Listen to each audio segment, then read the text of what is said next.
Hi, everybody. Welcome to Coach's Playbook with Paul LaPolice. West Division breakdowns are going to continue to keep going and talk about the Edmonton Elks. So let's open the playbook on the Edmonton Elks.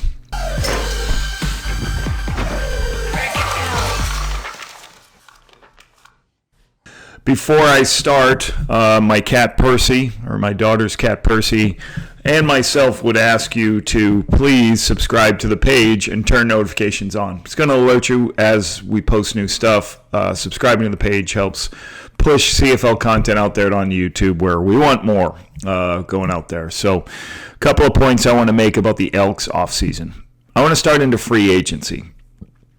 And I think what people don't have a great understanding is everyone's like, geez, the Elks must be over the cap. They signed so many free agents. And I think one of the interesting things when Ed Hervey took over, the reason he had a lot of money available to free agents, because he didn't sign anybody left who was an available free agent on the roster. There was very few signings.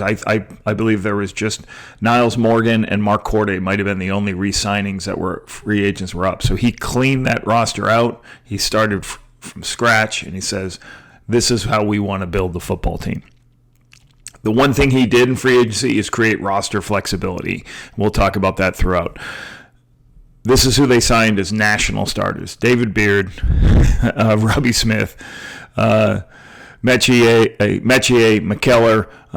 Gregor McKellar's played part-time as an offensive lineman for Toronto, originally drafted. Tyrell Ford, Keon Julian Grant. These guys have all been starters in the league at some time. And, you know, when you don't spend, there's all this, well, geez, you got to get re-sign receivers, you got to get Eugenio Lewis. You know, he took his money that he had first and he fixed his nationals to get roster flexibility. This roster could start 8, 9, maybe 9 nationals easily. And that's what you're trying to do. You have to go recruit good young American football players and start a lot of Canadians. That is a Winnipeg Blue Bombers model, replacing some of the aging veterans with one or two new young players in the secondary or at the receiving core, and having a core of Canadians and a few impact American players. Okay, let's go through some stats as I break down these teams before the season starts. So offensively, you know, it's very hard to figure out what's going to happen here because McLeod Bethel-Thompson played most of the season. You know, one area was very good for the Elks is their ability to run the football. 131 yards rushing per game. So, you know, Justin Rankin gives them a very good young running back, and obviously Trey Ford can chip in the run game. 30-plus completions, fourth in the CFL, so they had some explosive pass play ability, and that's just not all McLeod Bethel-Thompson. Trey Ford creates that with his legs. Things break down, he scrambles around, finds a guy 30 yards downfield the middle of the zone, and he hits him, and they get big plays. So, like, that should continue under Trey Ford. Big plays, just talked about, first in the CFL, 48 times, 21 of them rushing. Now, Trey Ford's going to have a lot of those, but the combination of him and Rankin make it very, very difficult to stop these guys when they're off schedule.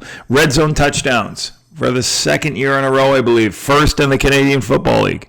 Very interesting stat offensively. Now, where they had their issues was on defense. 9th in opponent net offense, giving up almost 400 yards a game. Not only is that, you know, leading to points, it's also leading to terrible field position for the Elks offense. Passing yards, 9th in the CFL. Passing TDs, they give up 34, most in the CFL. 30-plus completions, they give the most. And 2nd and 7-plus. You got to get them off the field. You got them in 2nd and long. Teams converted the best against this defense. They're last in the CFL in keeping people off the field. So a lot of things they got to improve on. The weird thing is they're 3rd in the CFL in turnover margin, +6. So this was an underachieving team. 0-7 to start, 5-1 in the middle stretch, and then 2-3 in the last stretch. And you know, a bunch of those early close games. He had 4 games by 3 points that they lost when in that 0-7 run. So that really basically got Chris Jones fired, and organization overhaul. So some coaching big points. I think this team has to start fast and win some games early. Gets the crowds excited. I mean, 0-7 last year. It's been so long since they've won and have been a consistent winner at home or even won a game at home. So, try to be – you got a new quarterback. You got a bunch of new people. Try to bring the excitement back to the building right away instead of here we go again. And I think this is interesting. They are vertically aligned. When teams go through turmoil or something happens in the offseason, it's key to be vertically aligned in everything you're doing. What does that mean? So new ownership takes over. Once the new ownership takes over, then they go, all right, we need a new president. So what do? They go out and hire the president first. And once Chris Morris is hired, who's a former Edmonton Elk and, a lot of experience in the community, once they got Chris Morris hired, what did he do? He turned to a teammate of his, former Elks receiver Ed Hervey, and then so the owner hires the president hires a GM. Then Mark Killam is hired by Ed Hervey, and along with Jordan McSimic, J.C. Sherritt, Demetrius Maxey. So you can go on, but they are vertically aligned. You didn't have the head coach was hired before the president, or the head coach was hired before the GM. The GM didn't really want this head coach, all that stuff. So you got a group that are going to be, they're in it together. So if something goes wrong, then I can say, oh, geez, wasn't me. I didn't really want this guy. All that stuff. You get a good scenario of people who are, in it for the long haul together. And that's an important part in this business. Now, Demetrius Maxey, he might be the best recruiter in the history of recruiters, seeing how many defensive linemen came with him. I just want to make that point out as I was talking about coaches.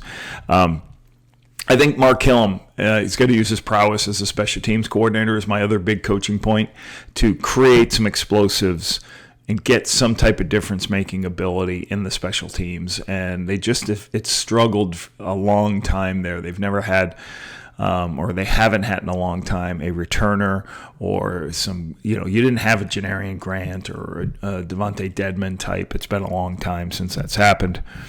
Some stats. The stat story I have is obviously defense 9th in so many categories, so they've got a long way to go. I was concerned last season that, they just were trying to play too many young players on defense. They had lost Jake Ceresna. They had lost some really talented football players on the front, and I don't think they replaced them very much. So a lot of young players had opportunities to play last year. Hopefully they can grow. They did hire a bunch of free agents. So where they are young is going to be at the receiving position, and they've got a quarterback who's got limited starts. So that's going to be obviously a big thing to see how Trey Ford comes along with some young receivers. But I swear to, in the last couple of weeks, they were able to get Alexander Hollins. What's going to happen is veteran receivers are going to get released that have played and are going to play at a very affordable rate. I guarantee that's going to happen. After cuts are made, Ed Hervey's going to be able to pick up some guys if he wants them or he trusts the guys he has. Big passing. Trey Ford was excellent 2 years ago, and I'll repeat that statement I already made. This team will be one of the top explosive pass football teams in the CFL. Some people, Trey's a scrambler. He's not a deep ball thrower, this or that. He'll make his deep throws, but he is going to run around. Defenses are going to be in fits trying to keep him contained to be a thrower. Because if he breaks the pocket and starts running around, he can scramble to get first downs, and he can be explosive himself. But the other thing, he scrambles looking for people to throw to. Coverage will break down. He will create explosive plays. Roster, big story for me is youth receiver. Get Justin Rankin going to help the offense and Trey, because they are going to be young at receiver unless, like we just talked about, some veteran receivers come available. I kind of liked the O-line, D-line improvements. David Beard, Brett Boyko, Gregor McKellar. Good interior group. On D-line, Robbie Smith, Jared Brinkman, Jake Ceresna. That's a good 3. The Canadian depth. Okay, they got 1 DB, 1 wideout, 1 O-line, 1 DN signed, as well as Jared Brinkman, Jake Ceresna. I'll tell you, that's the roster flexibility like I started with to start 8 to 9 Canadians. So looking forward to Mark Killam's football team and what they get to do this season. So the Elks played Calgary 31-4 last week. They open up versus BC. They play them this preseason, so we'll see what's going on with the Elks this season.